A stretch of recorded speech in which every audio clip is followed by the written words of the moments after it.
When people talk about cinematic universes, they usually think of superheroes or franchises designed to expand endlessly. I won't ask a second time. But in 2015, Philippine cinema created one of its own, quietly and with more purpose than profit. Para sa inang bayan! Lusong! It began with Heneral Luna, a historical biopic that felt less like a history lesson and more like a wake-up call. The film was raw, angry, very angry, and unapologetically political.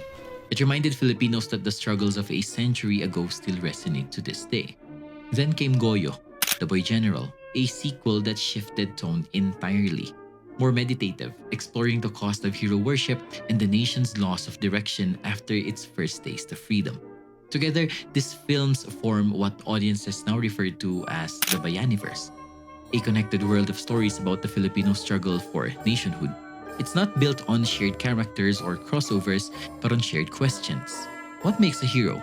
What breaks a nation? And what happens when our collective memory about them starts to fade? Natalo lang ako sa digmaan. Natalo tayong lahat. With Quezon, the newest entry in the series, the Bayaniverse has evolved from a cinematic experiment into something more. A mirror for how we see our past and how we continue to define our identity as a people.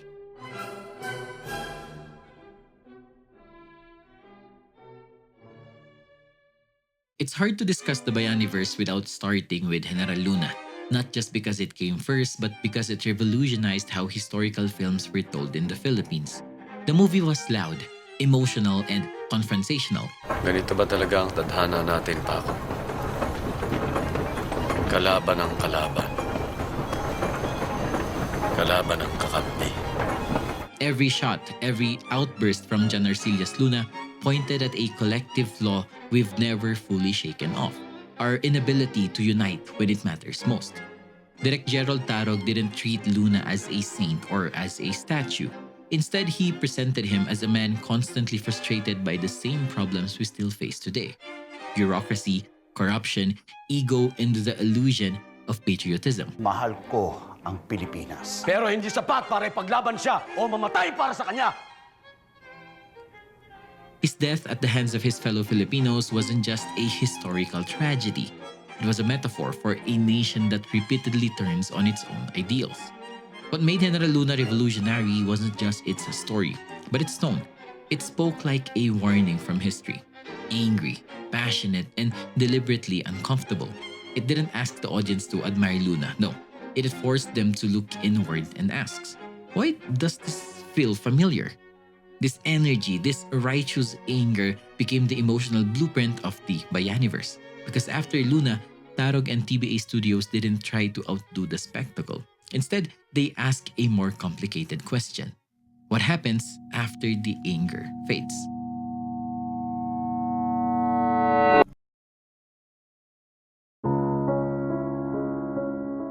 If Heneral Luna was a war cry, Goyo was the silence that followed. Gone were the fiery speeches and the chaos of battle. For now, in their place was stillness. Long, lingering shots of fog-covered mountains, soldiers waiting, and a young general trying to understand what it means to be a hero when the cheering stops. Tarog didn't make Goyo to glorify Gregorio del Pilar. He made it to ask what happens when a nation builds its heroes too soon. Ikaw, tapat sa idolo mo. Kami mong pinatay at papatay mo. Tapat kami sa isang prinsipyo. Paulo Avellino's Goyo is calm, handsome, and confident, a poster boy for patriotism. But beneath that, the film slowly reveals a man defined by expectation. The people need him to be a symbol, not a person, and that burden, in the end, is what kills him. Unlike Luna, Goyo feels introspective, almost meditative. The violence is quieter, the emotion is subtler. The film mirrors the uncertainty of a country just beginning to realize that independence doesn't guarantee unity or even maturity. It's no coincidence that Goyo ends not in triumph, but in exhaustion. The boy general dies defending a dream that no longer feels clear, and we're left wondering if his death like Luna's, was another form of sacrifice or simply another cycle in our national confusion. In many ways, Goyo completes Luna's sentence. Where Luna shouts, Goyo reflects, and together they create a dialogue about what it means to love a country that hasn't yet learned to love itself. After Luna's anger and Goyo's disillusionment, Quezon feels like the calm after a long storm.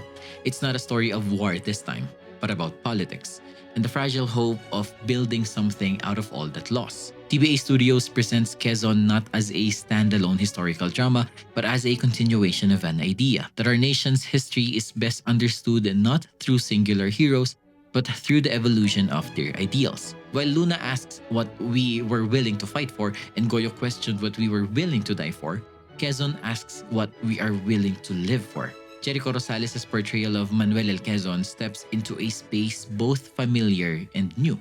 The film reframes him not as the distant figure on currency, but as a man wrestling with the contradictions of power.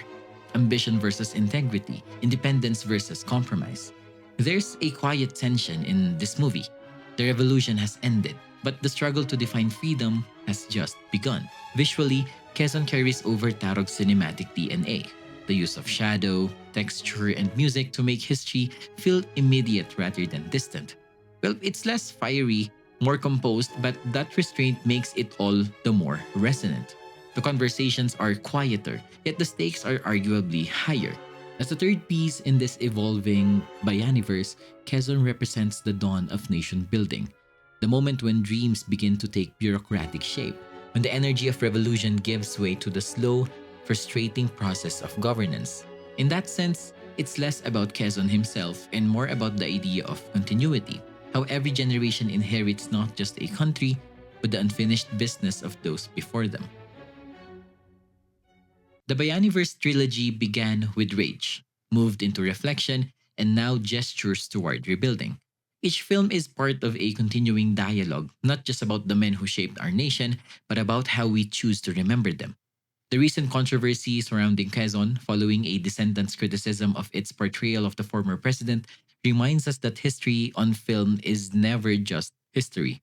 It's interpretation, a negotiation between fact and emotion, research and art. TBA Studios' work has never claimed to be neutral. Instead, it questions how memory itself is shaped by storytelling. Also, within this larger story stands Joven Hernando. Let's talk about this fictional character, the young journalist who witnesses it all. Through Joven's eyes, we see Luna's fiery conviction, Goyo's unraveling, and the nation's uncertain steps toward identity. He is both participant and observer, documenting, reflecting, and trying to understand.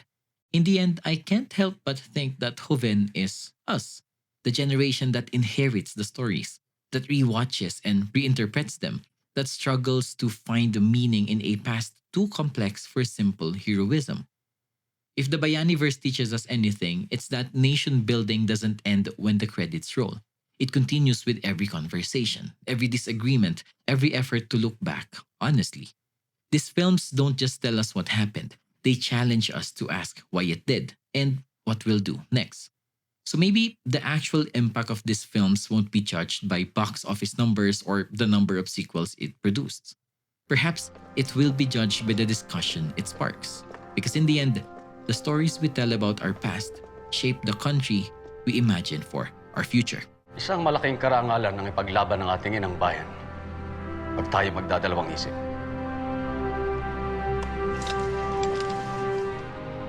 Adelante, compatriotas.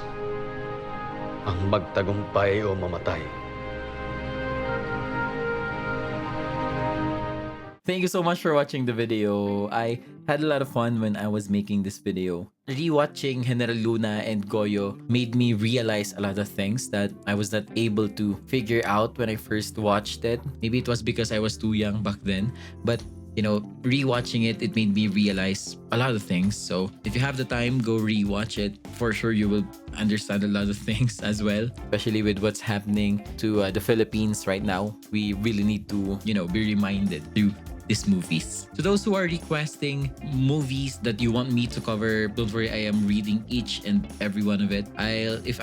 We will be going through everything. Don't worry, we still have a lot of time. I will be doing this for as long as I can. I'll be doing YouTube for as long as I can.